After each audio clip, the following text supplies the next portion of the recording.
Sebenarnya sih lebih apa ya, karena makeup tuh apalagi kalau makeup yang tebel, kita benar-benar harus bersihin gitu kan dari kulit ini, karena kan kulit cenderung sensitif juga kalau misalnya bersihnya nggak totalitas gitu kan.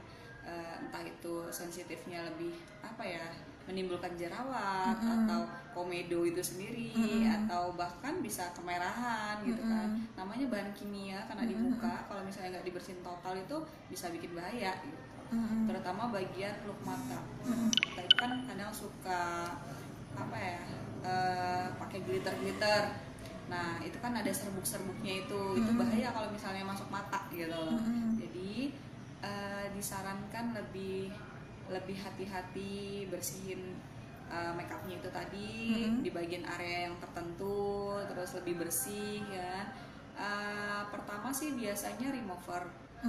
Aku menyarankan sih kayak water gitu ya, jenisnya, atau ya remover apapun lah. Setelah itu baru kita cuci muka, dan untuk menetralin lagi biar lebih rileks lagi kulitnya, dikompres pakai air hangat. Itu sih yang tepatnya kalau menurutku untuk bersihin muka setelah kita usai bermake up. Jadi pakai makeup remover yang praktis itu bisa juga. Bisa. Keseringan, kalau keseringan ada efek mungkin bikin wajah malah jadi kering gitu kan. Kita misal ada yang kerja sehari-hari make upan tebel gitu, atau ya pasti ada make upnya yang harus dihapus gitu.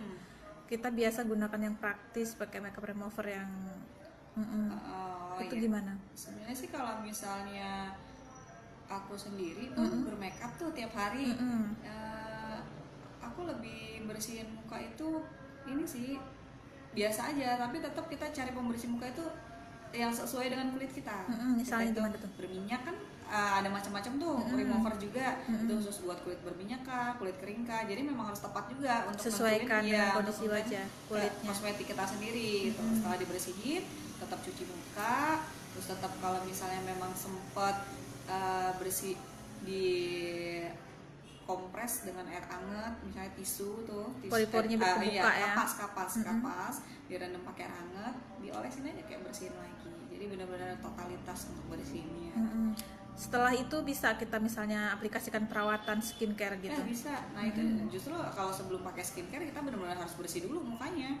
Kalau enggak ya dia bakal nyumbat gitu loh di pori-porinya itu tadi. Terutama kalau pori-porinya udah besar, terus kita bersihin mukanya nggak tepat, kita tambah lagi skincare gitu. Jadi kan dia bukannya malah bersih, jadinya nimbulin yang hal nggak diinginkan seperti jerawat, komedo, dan lain-lain.